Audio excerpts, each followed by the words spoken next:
Hello everyone. In this class, we are going to again start our one word substitution. And in previous 11 videos, we have completed till the word number H. And in this video, we are going to start with I. So as we know कि हम जो previous class है उसमें word number 177 तक हम कर चुके हैं, जिसमें कि H वर्ड्स और मुझे कहना चाहिए H सीरीज तक हमने कंप्लीट कर दिया है. ठीक है. So let's begin. यहाँ पर है 178 इज इंडोक्ट्रिनेट. इंडोक्ट्रिनेट, ठीक है. It's a verb. फर्स्ट इसकी जो पार्ट ऑफ स्पीच है दैट इज वर्ब. इंडोक्ट्रिनेट होती है वर्ब. बहुत अच्छे से मैं आपको कई बार बता चुका हूँ कि जो वर्ब होती है, वर्ब का काम सिर्फ एक्शन शो करना नहीं होता है.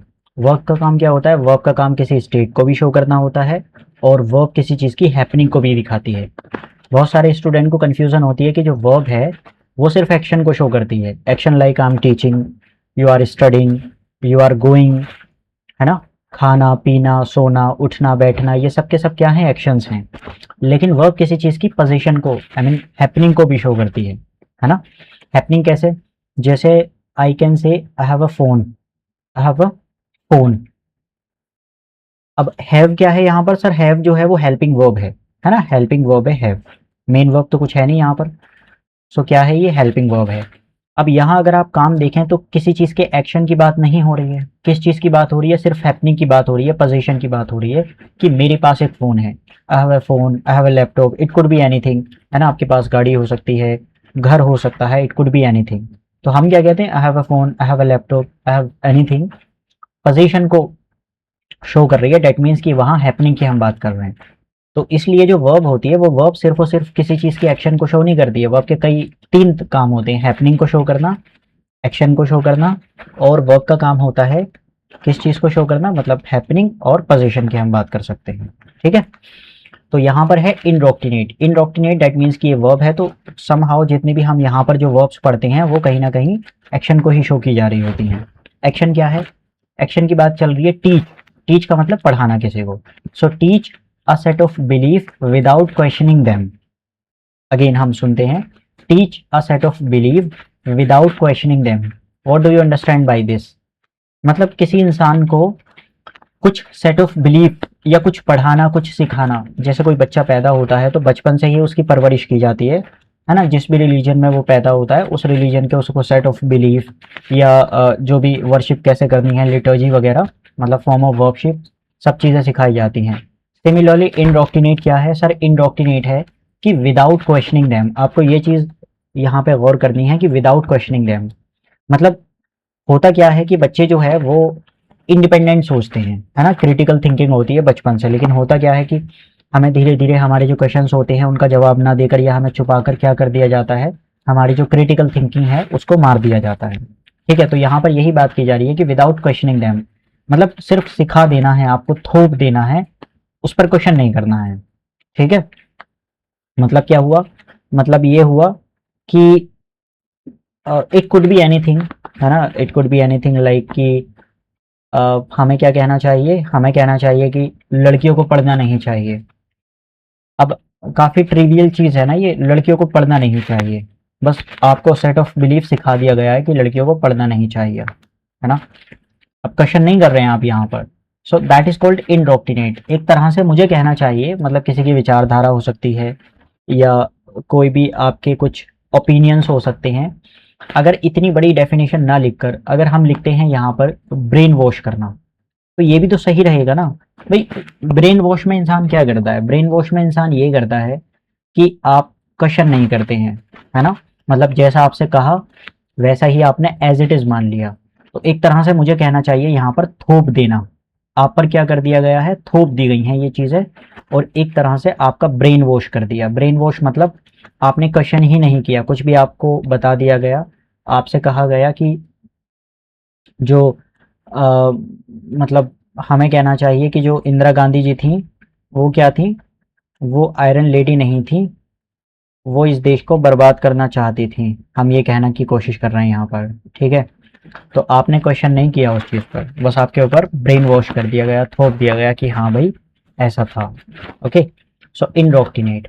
नीचे है जैसे यहाँ पर एग्जांपल है, चिल्ड्रन शुड बी टॉट मतलब बच्चों को पढ़ाया जाना चाहिए टू थिंक इंडिपेंडेंटली, है ना, कोई भी चीज उन पर थोपी नहीं जानी चाहिए, रादर देन बी इंडोक्ट्रिनेटेड। वही चीज बात की जा रही है कि जो बच्चे हैं उनको इंडिपेंडेंटली उनको सोचने की हमें लिबर्टी देनी चाहिए, रादर देन कि उनको हमें थोपना चाहिए, उनका ब्रेन वॉश करना चाहिए।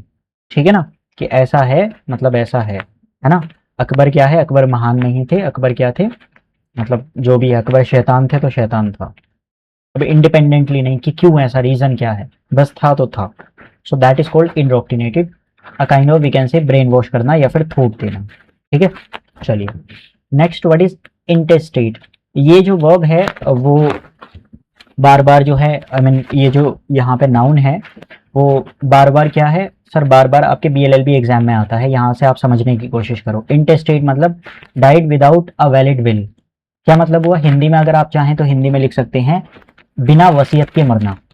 वसीयत क्या होती है, वसीयत ये होती है, सपोज आई हैव 3 चिल्ड्रन, है ना, मेरे पास क्या है, मेरे पास 3 बेटे हैं, मेरे पास 3 बेटे हैं या बेटियां हैं, कोई भी हो सकता है। तो उसमें हमारे पास होता क्या है, यहाँ पे मैं लिखने की कोशिश कर रहा हूँ। देखिए हमारे पास क्या है सर, 3 बच्चे हैं, ठीक है, 3 हैं, लेकिन लॉ क्या कहता है, लॉ ये कहता है कि तीनों में जो डिवाइड है वो इक्वल, यानी कि आपकी जो प्रॉपर्टी है वो 1/3 1/3 एंड 1/3 के रेशियो में बटेगी। ठीक है ना, 33% इसको, 33% इसको, 33% इसको लॉ कहता है। लेकिन मेरा मन नहीं है, मेरे लिए कौन है, मेरे लिए बड़ा वाला जो बेटा है वो ज़्यादा प्यारा है, या हो सकता है छोटा वाला प्यारा है। तो मैं क्या करता हूँ, मैं अपनी वसीयत करके जाता हूँ। वसीयत करके ये है कि मेरी जो 50% है प्रॉपर्टी वो सिर्फ मेरे छोटे वाले बेटे को दी जाए, और जो रिमेनिंग 50% है उसमें से 25% इसको, 25% इसको दी जाए। तो दैट इज कॉल्ड टेस्टेट, मतलब वसीयत करके जाना। अब आप वसीयत ही नहीं करके गए, तो वसीयत नहीं करके गई तो जो प्रॉपर्टी होती है वो अकॉर्डिंग टू लॉ बनती है, अकॉर्डिंग टू लॉ डिस्ट्रीब्यूट होती है। अब वो जब आप बीएलएलबी कर रहे होंगे उस वक्त आप मुस्लिम लॉ पढ़ेंगे, हिंदू लॉ पढ़ेंगे, तो वो अपने अपने जो रिलीजन के हिसाब से ना, जैसे जैसे रिलीजन में कहा गया है उसके अकॉर्डिंग डिस्ट्रीब्यूट कर दी जाती है प्रॉपर्टी। तो इसी वो स्टेट जो है, कौन सी स्टेट, जिसमें कि इंसान विदाउट विल के, यहाँ पे है विदाउट विल, विदाउट विल मतलब बिना वसीयत के, यहाँ पर है ना विदाउट विल, विदाउट विल के इंसान डेथ, उसकी डेथ हो गई, उसको ही हम इंटेस्टेट कहते हैं। अब कोई पर्सन ऐसा भी तो होगा ना जो विल करके जाता है, मतलब वसीयत करके जाता है, हाँ बिल्कुल ऑब्वियसली होगा ऐसा पर्सन, उसको हम कहते हैं टेस्टेट, क्योंकि यहीं से मिलकर बना ना, इन अगर हम कहीं लगा देते हैं तो वो निगेटिव मीनिंग कन्वे करता है। सो ये हो जाएगा टेस्टेट। टेस्टेट का क्या मतलब हुआ, सेम हम यहीं से ही डिराइव कर लेंगे कि डाइट यानी कि मरना, कैसे, with a valid will, valid will, okay. तो यहाँ पर यानी कि वसीयत करके, आप इसमें चाहें तो हिंदी में लिख सकते हैं वसीयत करके मरना। अच्छा, जो वो पर्सन है जो करके जा रहा है, जो वसीयत कर रहा है, वो भी तो कोई पर्सन होगा, उसको हम टेस्टेटर कह देंगे। ये तो स्टेट हो गई, और ये जो पर्सन है वो टेस्टेटर हो जाएगा, टेस्टेटर। तो यहाँ पे आप टेस्टेटर कह सकते हैं, इट्स अ नाउन। एंड ये कौन पर्सन है, ये वो पर्सन है, पर्सन यानी कि वो इंसान जो वसीयत करता है या वसीयत नहीं करता है, उसको हम कह सकते हैं। So who makes a will, who makes a will, ठीक है ना। आप हिंदी में देखिए, हिंदी में आप अगर कंफर्टेबल हैं आप हिंदी में लिख सकते हैं वसीयत करके मरना, और वसीयत विदाउट वसीयत के मरना। जैसे ये है, ही डाइड इंटेस्टेट, यानी कि वो मर गया कैसे, बिना वसीयत के ही। So his property had to be distributed according to the law. तो उसकी जो प्रॉपर्टी है ना वो अकॉर्डिंग टू लॉ डिस्ट्रीब्यूट की जाएगी। अगर वो वसीयत करके जाता कि नहीं नहीं मेरी 60-70% जो प्रॉपर्टी है वो इसको दे दी जाए, या देखिए ज़रूरी नहीं है मैं अपने बच्चों को दूं, हो सकता है मैं किसी एनजीओ को डिनोट कर जाऊं, है ना। हमने क्या कर दिया, हमने एनजीओ को डिनोट कर दी, denote sorry I am sorry donate I am sorry, मतलब मैं हो सकता है किसी एनजीओ को डोनेट कर दूं, अपनी जितनी भी मेरी प्रॉपर्टी है उसको मैं एनजीओ को डिनोट कर सकता हूँ, फिर वही डिनोट बोल रहा हूँ, डोनेट कर सकते हैं हम, ठीक है ना। सो यही है, मुस्लिम लॉ अलग है, मुस्लिम लॉ में अलग प्रोसीजर्स लिखे हैं कि कितने परसेंट इसको मिलेगी, कितने परसेंट इसको प्रॉपर्टी मिलेगी। मुस्लिम लॉ के अलग हैं, हिंदू लॉ के अलग हैं, वो आप पढ़ेंगे जिस वक्त भी। Next word is inquisitive. Inquisitive means curious, simple सी बात है, काफी बार ये आपके सिनोनिम में आपको देखने के लिए मिलेगा। इंक्विजिटिव का मतलब होता है क्यूरियस, और ज्यादा इसमें समझाने की जरूरत नहीं है। जैसे यहाँ पर है, चिल्ड्रन आर नेचुरली इंक्विजिटिव, जो चिल्ड्रन बच्चे होते हैं वो नेचुरली क्या होते हैं, क्यूरियस होते हैं। भाई आपने देखा होगा ना, बच्चे हर चीज को जानने की इच्छा होती है कि ऐसा क्यों होता है, मम्मी ऐसा क्यों होता है, पापा ऐसा क्यों होता है। तो बच्चे क्या होते हैं ना, बच्चों की जो क्यूरियोसिटी है वो बचपन से ही क्यूरियस होते हैं। वो बात अलग है कि हम उनको उनकी क्यूरियोसिटी को मार देते हैं। ठीक। Next word is impunity. Impunity means freedom from punishment. अब फ्रीडम फ्रॉम पनिशमेंट क्या हुआ, जैसे आपने कोई क्राइम किया, ठीक है, क्राइम के बाद क्या होता है, पनिशमेंट होनी ही है। लेकिन यहाँ पर बात की जा रही है impunity is a state where freedom from punishment. आपको जैसे यहाँ पर एग्जाम्पल है, criminals can not be allowed to commit offences with impunity. यानी कि जो क्रिमिनल्स हैं उनको अलाउ नहीं किया जाना चाहिए offences with impunity. Offences with impunity means कि चिल्ड्रन जो क्रिमिनल्स हैं वो ऑफेंस कर रहे हैं और उनके बदले में उनको सजा भी नहीं मिल रही है। जनरली होता क्या है कि अगर आप कोई क्राइम करते हैं उसके बदले में आपको सजा मिलेगी, है ना। कोई भी आपने क्राइम को कमिट किया है, कोई भी ऑफेंस किया है, उसके बदले में आपको क्या है, सजा मिलेगी। लेकिन यहाँ पर इम्प्यूनिटी की बात की जाइए, तो अगर मैं इसको चाहूँ तो आप ये भी तो लिख सकते हैं ना, फ्रीडम फ्रॉम पनिशमेंट। और अगर आपको याद करना है so you can say no punishment. आप कोई भी क्राइम करो, आपको कोई भी पनिशमेंट नहीं होगी, इम्प्यूनिटी। ठीक। सो यहाँ पे जो है हम लिख सकते हैं इम्प्यूनिटी, डेट मीन्स आपको ये याद करना जहां जहां मैं हाईलाइट कर रहा हूँ, no punishment, direct. Next word is introspection. Introspection means examination of one's own thoughts and feelings. What does it mean, मतलब खुद के, देखिए सपोज कीजिए you have been preparing for the last 2 years for this exam, या not for the last 2 years, but I could say that when you were in 12th class you were preparing for AMU BLLB BFL और BA Honors और MBA exam. जब आप 12th में थे उस वक्त आपका सिलेक्शन नहीं हो पाया। सो अच्छा, मतलब एक अच्छा स्टूडेंट कौन है, अच्छा स्टूडेंट वही है जो अपने ऊपर इंट्रोस्पेक्शन करे, यानी कि इंट्रोस्पेक्ट करे चीजों को। ठीक है, इंट्रोस्पेक्ट इज अ वर्ब हो जाएगी यहाँ पर। अगर मैं बात करूँ तो ये जो है ना इंट्रोस्पेक्ट, इंट्रोस्पेक्ट मतलब वर्ब हो जाएगी, और इंट्रोस्पेक्शन जो है वो यहाँ पर नाउन हो जाएगा। ठीक है ना, इसलिए हमने यहाँ पर नाउन की बात की है। इंट्रोस्पेक्ट क्या है, खुद का एग्जामिनेशन करना, खुद की गलतियों को देखना कि कहाँ मैंने गलती की, कहाँ पर मैंने मिस्टेक की। क्या मैंने लैक ऑफ रिवीजन की वजह से मेरा सिलेक्शन नहीं हुआ था, क्या मैंने जो मुझे रिलेवेंट स्टडी मटेरियल पढ़ना चाहिए था मेरे एग्जाम के लिए वो मैंने नहीं पढ़ा, या मैंने अच्छे से टेस्ट नहीं दिए, या जो 2 hours थे मेरे एग्जाम में उस वक्त मेरा दिमाग नहीं चला। That is called introspection. So introspection मतलब examination of one's own thoughts and feelings.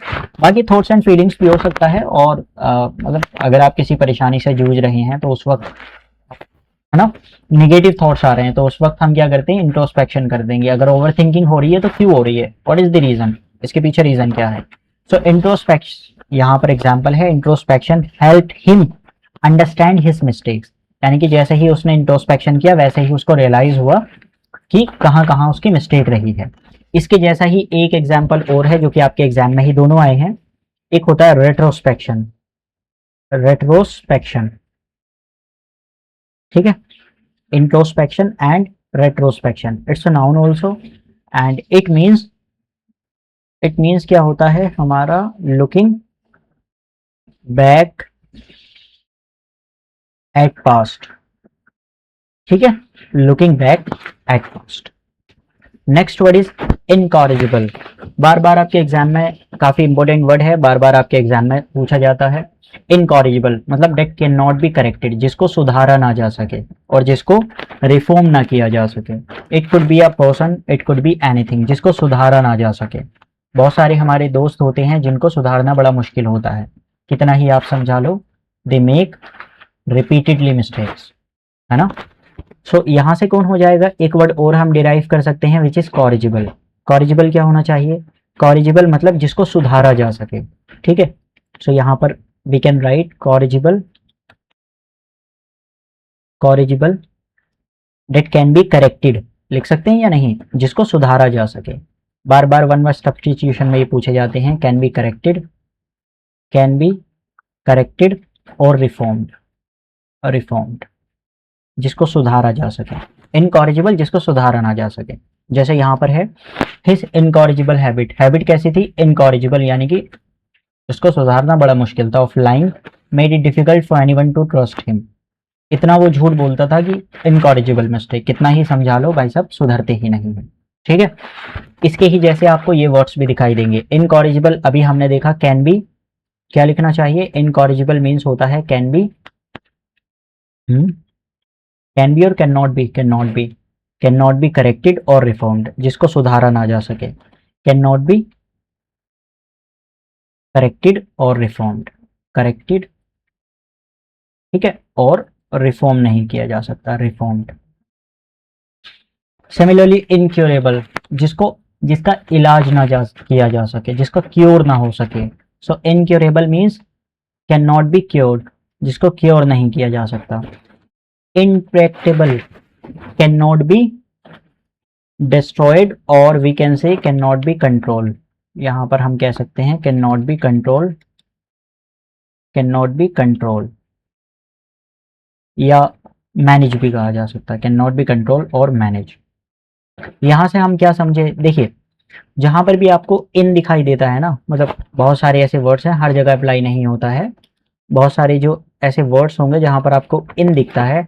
इन क्या है सर? इन है प्रीफिक्स। प्रीफिक्स दैट मीन्स कि कोई भी जो वर्ड होता है उसके इनिशियल स्टार्टिंग में आकर उसका मीनिंग चेंज कर देता है। जैसे कॉरिजिबल क्या है? कॉरिजिबल कैन बी करेक्टेड, जिसको सुधारा जा सके। इनकॉरिजिबल क्या हो जाएगा? Can not be corrected. तो निगेटिव हो गया ना, इनका मतलब नो हो जाएगा यहाँ पर। तो इसी चीज को प्रीफिक्स मतलब पहले आने वाला, सफिक्स मतलब बाद में आने वाला। तो यहाँ पर है इनकॉरिजिबल मतलब can not be corrected, incurable जिसका क्योर नहीं किया जा सकता, इनट्रैक्टेबल जिसको कंट्रोल या फिर मैनेज नहीं किया जा सकता।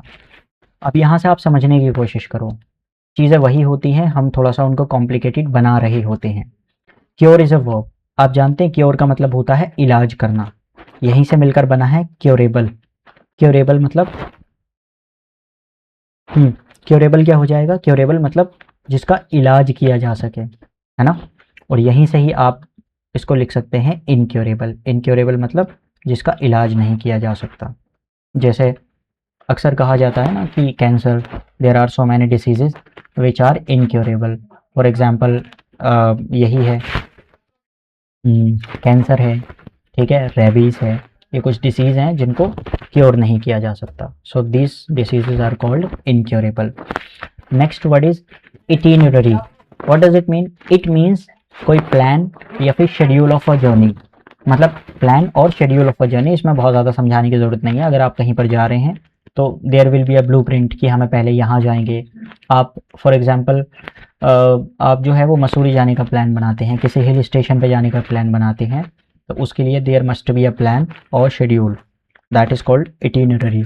जैसे यहाँ पर है the travel agent sent us the complete itinerary for the trip. Itinerary means कि प्लान, उसने पूरा जो एक शेड्यूल था, पूरा जो प्लान था वो हमें ट्रेवल एजेंट ने सेंड कर दिया। तो यहाँ पर हो जाएगा plan. Next word is invincible. Invincible means impossible to defeat. भाई कोई आर्मी है, कोई पर्सन है जिसको हराना बड़ा मुश्किल है। So impossible mean, invincible means impossible to defeat. बाकी आप इसको चाहें सो यू कैन से, अगर किसी को हराना बड़ा मुश्किल होगा तो हम इसको कह सकते हैं पावरफुल, ही इज पावरफुल। तो पावरफुल भी जो है ना वो इसका सिनोनिम बनता है। ओके, जैसे यहाँ पर है नीचे एग्जाम्पल में, आप देखने की कोशिश करो। यहाँ पर क्या है? नो आर्मी, यहाँ पर लिखा है know army is truly invincible, यानी कि इस दुनिया में कोई भी आर्मी ऐसी नहीं है जिसको हराया ना जा सके। हिंदी में होता हराया ना जा सके। नेक्स्ट वर्ड ये भी है जो कि बार बार आपके एग्जाम्स में आते हैं। इनविंसिबल मतलब कैन नॉट बी डिफीटेड, जिसको डिफीट नहीं किया जा सकता, जिसको हराया ना जा सके। इसकी हिंदी ये होती है इनवल्नरेबल, जिसको हार्म नहीं किया जा सकता। वल्नरेबल क्या होता है? वल्नरेबल मतलब वीक, है ना, जिस पर आप अटैक कर सकते हो। वल्नरेबल, वल्नरेबल मीन्स होता है वीक, ठीक है ना, जिस पर अटैक कर सकते हैं। और इनवल्नरेबल क्या हो जाएगा? जिसको हार्म नहीं किया जा सकता।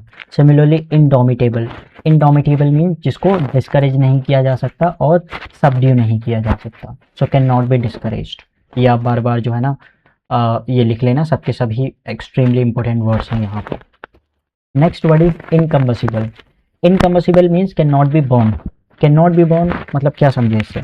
जैसे आयरन है ना, ये क्या है सर? अगर इसको स्पेसिफिक कोई आइडियल प्रेशर और टेम्परेचर ना दिया जाए तो आप जानते हैं लोहे को जलाया नहीं जा सकता। ऐसे ही सिमिलरली हम बात करते हैं सैंड, मिट्टी है ना, ईंटों का घर है आपका, तो ये क्या चीज़ें हैं, इनकम्बसिबल है, मतलब जिसको जलाया ना जा सके। अगर इनकम्बसिबल जिसको जलाया ना जा सके, तो कम्बसिबल हम बोल सकते हैं कि जिसको जलाया जा सके। जैसे आपके कपड़े हो सकते हैं, आपका फ़ोन हो सकता है, और कोई भी चीज़ हो सकती है जो जल सकती है, जो ईजिली जल सकती है। सो यहाँ से हम कह सकते हैं कम्बसिबल मीन्स क्या हो जाएगा, कैन बी बर्न, जिसको जलाया जा सके, कैन बी बर्न, या can burn, simple can be burn ना लिखकर कैन बर्न हम लिख सकते हैं, जिसको जलाया जा सके। इसके जैसे ही इसका सिनोनिम एक बनता है विच इज़ फ्लेमेबल। फ्लेमेबल क्या चीज़ है, फ्लेमेबल मतलब वो चीज़ है जो कि इजीली फायर को कैच कर लेती है, फ्लेमेबल, ठीक है। Flammable is something which easily catches fire, मतलब इजीली कैचेस फायर का मतलब ये हुआ कि जो आसानी से, जो बहुत जल्दी आग पकड़ लेती है। फॉर एग्जाम्पल फ़ोन है, अगर आपको फ़ोन को आग लगानी है अपनी, तो क्या करते हैं, या कोई टेबल है, मान लीजिए जिस टेबल पर अभी आप बैठकर पढ़ रहे होंगे वो टेबल है, उसको अगर आपको क्या करना है, जलाना है। पहली बात तो टेबल क्या है, कम्बसिबल है, ठीक है ना, कम्बसिबल है मतलब जिसको जलाया जा सकता है। लेकिन आप बहुत देर तक आग लगाएंगे टेबल में, तब जाकर आग जलेगी, ओके। तो ये तो चीज़ हुई कम्बसिबल, जिसको मतलब जलाया जा सकता है, ऑब्वियसली टेबल जो है ना वो जल सकती है। फ्लेमेबल क्या है, फ्लेमेबल भी ऑब्वियसली सारी ही कंबसिबल चीज़ें, सॉरी, सारी ही फ्लेमेबल चीज़ें कंबसिबल होती हैं, लेकिन सारी कंबसिबल चीज़ें जो है ना वो फ्लेमेबल नहीं होती हैं। Flammable is something which easily catches fire, जैसे कि पेट्रोल है, पेट्रोल फ्लेमेबल होता है, जो इजीली क्या कर लेता है, फायर को कैच कर लेता है। So we can say that easily catches fire, मतलब जो चीज़ आसानी से जल जाए। तो यहाँ पर हम लिखते हैं इसके लिए इजीली कैचेस फायर, जो चीज़ आसानी से आग पकड़ लेती है। और वो क्या चीज़ है, वो चीज़ है सर पेट्रोल होता है, डीजल है, पेट्रोल है ना, पेट्रोल है, डीजल है, और भी बहुत सारी चीज़ें हैं। ऐसे ही एक वर्ड हो जाएगा फिर इनफ्लेमेबल। इनफ्लेमेबल सर उल्टा होना चाहिए, है ना। आप यही सोच रहे होंगे, मतलब जो इजीली फायर को कैच ना करे। अभी बताता हूँ मैं। इनफ्लेमेबल, इनफ्लेमेबल मतलब जो चीज़, बिकॉज हमने बोला कि इन लगाने के बाद में क्या चीज़ें हो जाती हैं, निगेटिव हो जाती हैं चीज़ें। बट देखिए यही चीज़ आपको समझनी है, फ्लेमेबल और इनफ्लेमेबल दोनों का मतलब सेम ही होता है। इसका मतलब ये है, यहाँ अगर हम बात कर रहे हैं कि जो चीज़ इजीली कैच कर लेती है फायर को, इट डजेंट मीन कि इनफ्लेमेबल इजीली कैच नहीं करती है, दोनों का मतलब सेम ही है। आप ये समझने की कोशिश करो, बोथ आर सेम, सेम। ये एंटोनिम नहीं है, एक दूसरे के एंटोनिम्स नहीं है, ये दोनों सेम ही है, ओके। चलिए, जैसे यहाँ पर है example, the building was constructed, किसी बिल्डिंग को कंस्ट्रक्ट किया गया यूजिंग इनकम्बसिबल मटेरियल्स, मतलब ऐसा मटेरियल उसमें यूज़ किया गया जो कि जलाया ना जा सके, यानी कि उससे इजीली आग ना लगे। और भी मुझे दो चीज़ बतानी है। अगर हमने पीछे पेट्रोल का जिक्र किया, तो आप लोगों ने पेट्रोल, क्राइम पेट्रोल देखा होगा, बट कभी शायद ही आप लोगों ने उस पर गौर किया होगा। पेट्रोल से मुझे याद आता है, देखिए पेट्रोल ये कौन सा है, एंड एक पेट्रोल और भी होता है विच इज़ दिस पेट्रोल। क्या डिफरेंस है दोनों में, आप देखने की कोशिश करो। यहाँ पर क्या है सर, यहाँ पर है ई और यहाँ पर है ई, बाकी सब कुछ सेम है। तो ये पेट्रोल तो वो है जो आप बाइक में यूज़ करते हैं, स्कूटी में यूज़ करते हैं। ये पेट्रोल क्या होता है, इस पेट्रोल का मतलब होता है गश्त लगाना, हिंदी में बोलते हैं पेट्रोलिंग, सॉरी मतलब इंग्लिश में ही है। जो पुलिस को आपने देखा होगा ना, पुलिस क्या करती है आजकल, आपके हर जगह कहीं से भी आप हैं एरिया में, 100 नंबर की गाड़ी ना टहलती रहती होगी, ताकि कोई क्राइम ना हो, है ना, कोई भी अनहोनी ना हो। हर किसी शहर में, बड़े बड़े शहरों में आपको दिख जाएगी जो पुलिस है, वो पुलिस इधर उधर गश्त लगा रही होती है। So that is called patrolling. और वो जो क्राइम पेट्रोल था, वो क्राइम पेट्रोल भी यही था। आप चाहे सर्च करके देख लेना, उसकी स्पेलिंग आपको PATROL है। क्राइम पेट्रोल वो जो बाइक वाला पेट्रोल है वो नहीं था, ठीक है। Next word is iconoclast. Iconoclast is a person जो चैलेंज करता है एस्टैब्लिश्ड बिलीफ को। यहाँ पर हम बात कर रहे हैं हु चैलेंजेस ट्रेडिशनल बिलीव्स और कस्टम्स, मतलब जो पुरानी प्रथाएं हैं, कोई भी प्रथा है, कोई चलती आ रही है, उसको क्या करता है ये पर्सन, सर उसको चैलेंज करता है, उसको ख़त्म करता है, उसको ख़त्म करने की कोशिश करता है। जैसे यहाँ पर है the scientist was an iconoclast who challenged traditional theories. जैसे आप लोगों को पता होगा, आपको पता होगा कि जो पहले के साइंटिस्ट थे उन्होंने कहा था कि जो टाइम है, टाइम क्या है सर, टाइम एब्सोल्यूट है, मतलब इस पूरे यूनिवर्स में आप कहीं भी चले जाएं टाइम हमेशा आपको सेम रहेगा, है ना। लेकिन बाद में कौन आते हैं सर, बाद में आते हैं आइंस्टीन। और आइंस्टीन ने क्या प्रूफ किया, आइंस्टीन ने प्रूफ ये किया कि जो टाइम है वो एब्सोल्यूट नहीं है, टाइम है रिलेटिव, टाइम है रिलेटिव। ठीक है, तो अगर हम इस अर्थ पर हैं तो हमारे लिए टाइम अलग चलेगा। सिमिलरली अगर हम मार्स पे चले जाएं, मतलब नॉट मार्स पे बट अगर हम स्पीड ऑफ लाइट से ट्रेवल करें तो हमारे लिए टाइम क्या है, वो टाइम ज़ीरो हो जाएगा, रुक जाएगा। तो यही चीज़ है, यानी कि जो आइंस्टीन है उन्होंने क्या किया, जो पुरानी थ्योरीज थी उसको चैलेंज किया कि नहीं नहीं भाई आप कैसे कह सकते हैं, और विद प्रूफ, है ना, it was a proof, with proof के साथ में आप कैसे कह सकते हैं कि टाइम एब्सोल्यूट है, टाइम फिक्स्ड है, टाइम तो क्या है, रिलेटिव है, यानी कि टाइम जो है वो चेंज होता है। यही तो रीज़न है ना। आप कभी बंटी बबली को आप पार्क में देखा होगा, ठीक है, तो बंटी बबली क्या कहते हैं कि यार ये 2 घंटे बहुत आसानी से गुजर गए, पता भी नहीं चला इस 2 घंटे का, है ना। और वही सेम चीज़ अगर आप किसी क्लास में, जैसे अभी आप पढ़ रहे होंगे, तो एक मिनट आपको बहुत भारी लग रहा होगा, आपको लग रहा होगा इतना स्लो कैसे चल रहा है टाइम ये। So that's called time is relative, not absolute. ठीक है, next word is intermittent. What does it mean, कोई भी चीज़ जो अकर होती है इरेगुलर इंटरवल्स पर। इरेगुलर इंटरवल्स मतलब जैसे यहाँ पर एग्जांपल के थ्रू हम समझने की कोशिश करते हैं। The patient experienced intermittent pain. Pain कैसा था, इंटरमिटेंट था, है ना। पेन कैसा, दर्द कैसा, इंटरमिटेंट। मतलब अभी देखते हैं, देखिए, थ्रू आउट द नाइट, मतलब जो चीज़ इरेगुलर इंटरवल्स पर होती है। आई थिंक आप यहाँ से नहीं समझ पा रहे होंगे इरेगुलर इंटरवल्स मतलब मैं क्या समझूं। अगर मैं इस चीज़ को ये कहूँ, स्टार्ट्स एंड स्टॉप्स, स्टॉप्स कुछ समझ में आया। स्टार्ट एंड स्टॉप्स आप क्या समझते हैं, इंटरमिटेंट वही चीज़ होती है। इंटरमिटेंट मतलब रुक रुक कर, हिंदी में इसको बोलते हैं रुक रुक कर। ठीक है, तो पेशेंट ने कैसा एक्सपीरियंस किया, इंटरमिटेंट। इंटरमिटेंट मतलब जो पेन था वो कैसा था, इंटरमिटेंट था, रुक रुक कर हो रहा था, हुआ रुक गया, फिर हुआ फिर रुक गया, फिर हुआ फिर रुक गया, दैट इज कॉल्ड इंटरमिटेंट। ठीक है, next word is internment. Internment means confinement और डिटेंशन। डिटेंशन मतलब confinement and detention, we can say यहाँ पर हो जाएगा ये कन्फाइनमेंट और डिटेंशन। ठीक है, कन्फाइनमेंट और डिटेंशन मीन्स यहाँ पर मैं लिखता हूँ,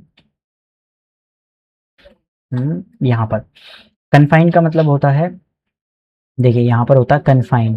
कन्फाइन मीन्स हाइड कर देना। Confine means, confine is a verb and it means hide करना, किसी को छुपा देना। ठीक है, सो यहाँ पर यही बात की जा रही है। इंटर्नमेंट मतलब डिटेन कर देना, डिटेंशन। डिटेन में क्या होता है, आप जो है नज़रबंदी कर देते हैं, यही बात है यहाँ पर। The civilians was subjected to intermittent during the conflict. कोई लड़ाई हुई, उसमें सिविलियंस को क्या कर दिया गया, उसको डिटेन कर दिया गया। इंटर्नमेंट मतलब डिटेंशन और कन्फाइनमेंट मतलब उनको हाइड कर दिया गया।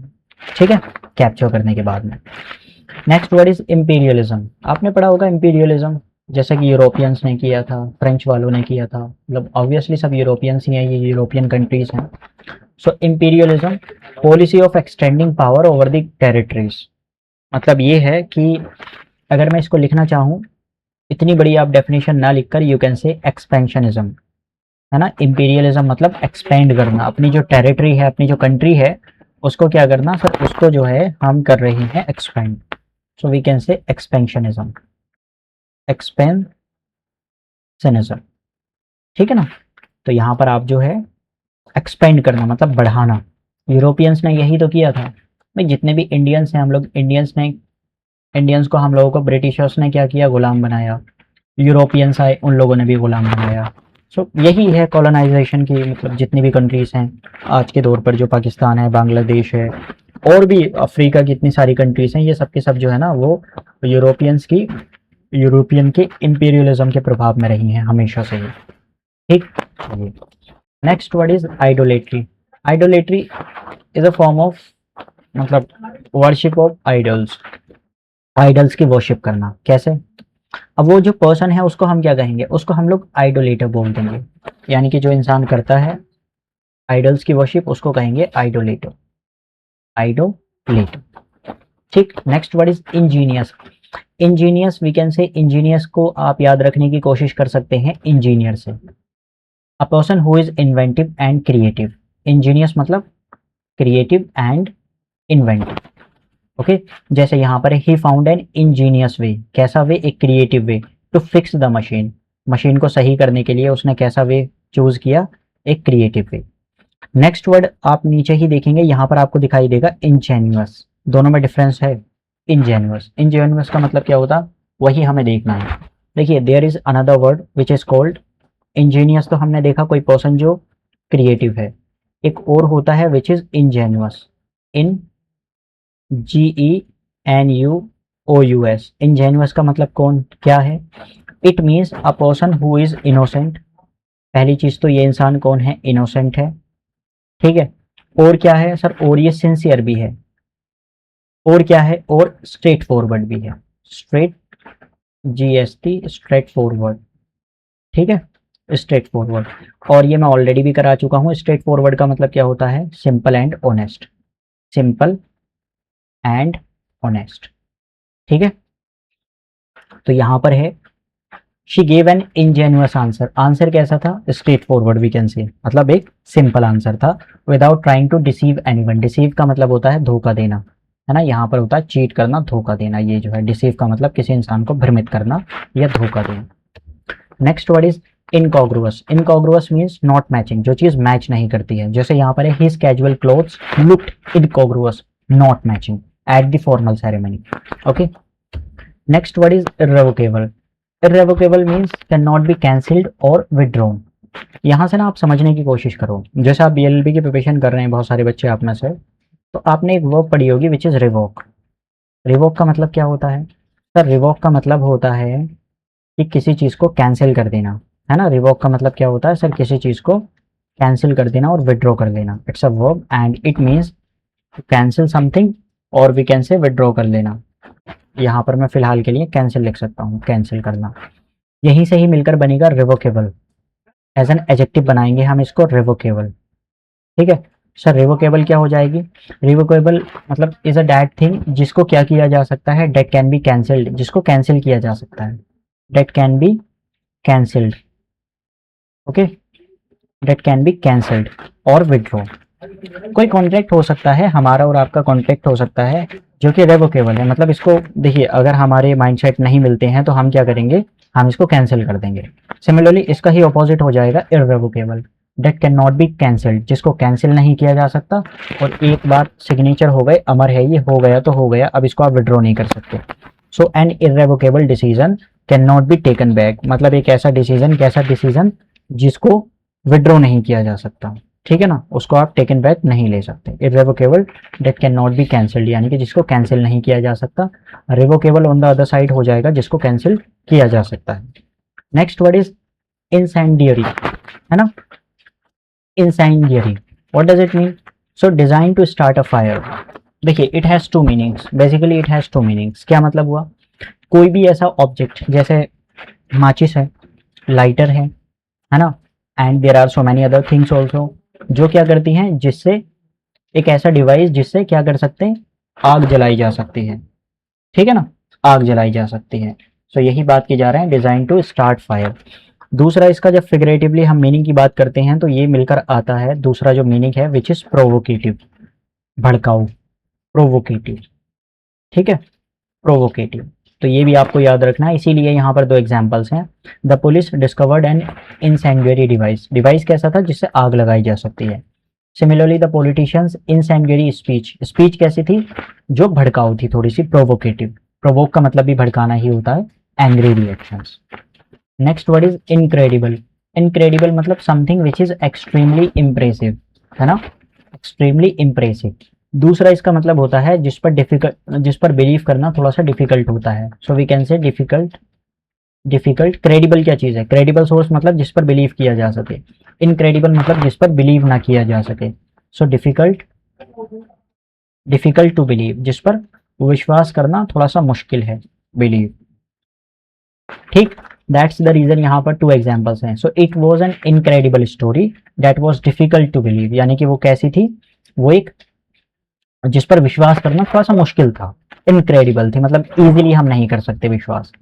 सिमिलरली शी शोड इनक्रेडिबल करेज. कैसा करेज? एक्सट्रीमली इम्प्रेसिव करेज, मतलब इम्प्रेसिव, जिसने सब लोगों को चौंका दिया. Courage during the crisis. Next word is inveterate. Inveterate means कोई भी आपकी पुरानी आदत जिसको चेंज करना थोड़ा सा डिफिकल्ट है. ठीक है, तो आप इस चीज से क्या हैं, आप इस चीज से ग्रसित हैं, और सेम चीज को आप कह सकते हैं habitual. You are habitual of this habit. तो यहां पर हम लिख सकते हैं हैबिचुअल. ठीक है, याद करने के लिए इनवीटरेट मीन्स हैबिचुअल आप कह सकते हैं कि आप उसके आदी हैं. ओके, चलिए next word is indios idiosyncrasy, not Indio, idiosyncrasy. Idiosyncrasy it could be anything which is unusual habit. Unusual habit, इसके लिए एक वर्ड और भी होता है which is quirk. QUIRK, quirk. इसका भी मतलब सेम ही है, unusual habit. Unusual habit कौन सी है? जैसे यहाँ पर है, his habit of checking the door 5 times before leaving is an idiosyncrasy.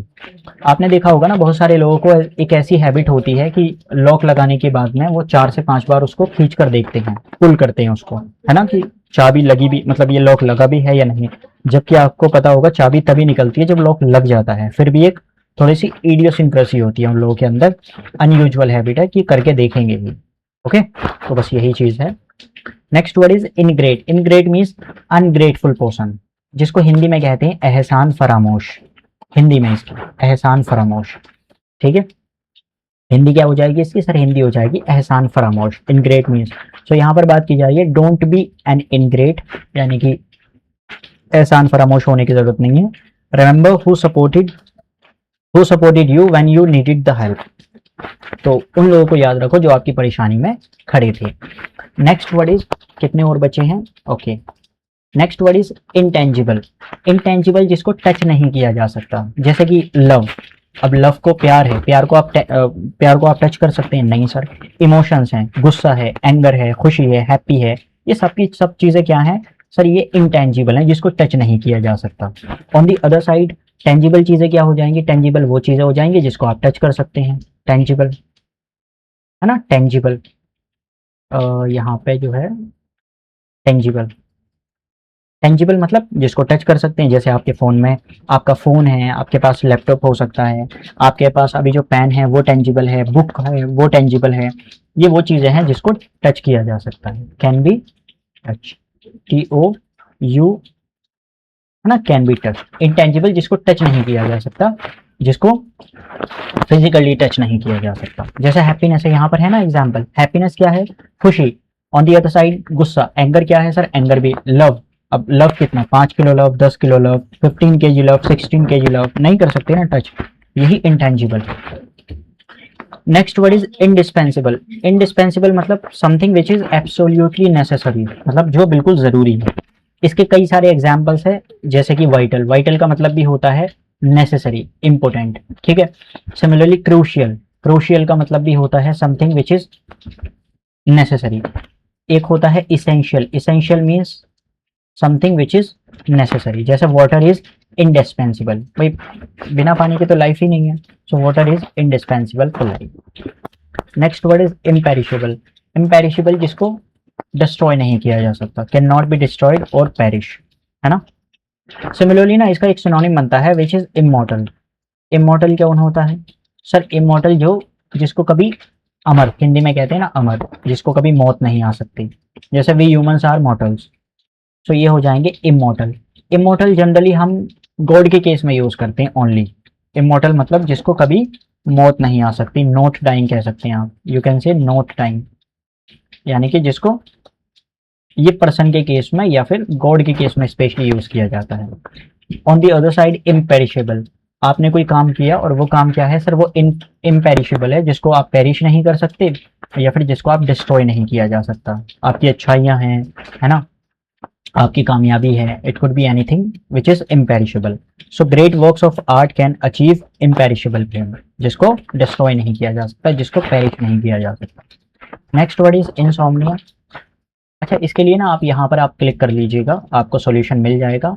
Insomnia होता है, सोमनिलोक्वेंट होता है, सोमनोलेंट होता है, सोमनोलेंस क्या है, इंसोम्निया क्या है, सोमनिया क्या है, ये आपको सब के सब जो है ना वो इस लिंक पर आप क्लिक करेंगे तो वहाँ पर आपको सॉल्यूशन मिल जाएंगे।